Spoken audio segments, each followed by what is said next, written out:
Hi, my name is Vivek Gilani from the Informed Voter Project, or MumbaiVotes.com as it's often known.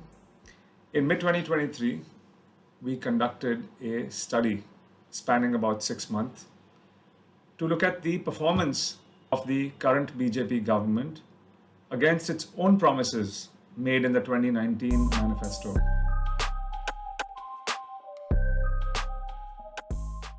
The method that we've used is to use the government's own information available on the Lok Sabha websites, government reports such as parliamentary committee reports. This is essentially the government's own information. The second promise that we're going to be evaluating is the Startup India scheme of the government.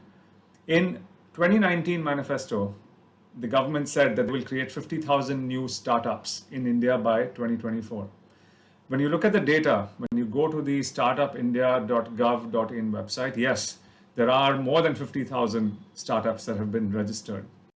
But when we did an exhaustive analysis of the nature of these startups, we found out that, first of all, in talking to some of the agencies that help register these startups, anything from a pizza delivery place to a cloud kitchen to a small tailoring shop could be registered as a startup. The only requirement is that one has to create employment and one has to use some technology.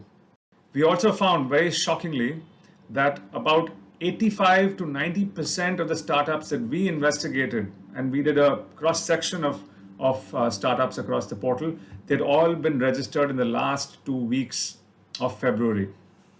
So we feel it is a little dubious to say that these are genuine startups that are actually helping with employment.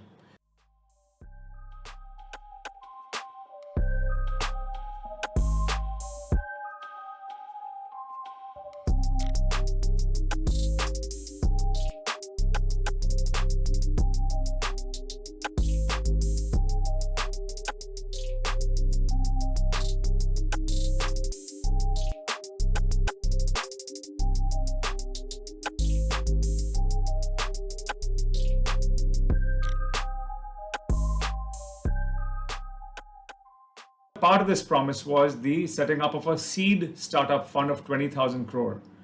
Based on our data till now, the only verifiable expenditure that has happened against this 20,000 crore fund is a disbursal of 477.25 crores made to some selected incubators.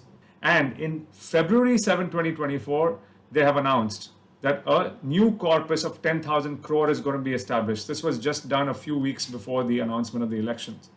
Hence, this is also an example of a promise that has not really been met, and we would say that this is a promise that has been broken.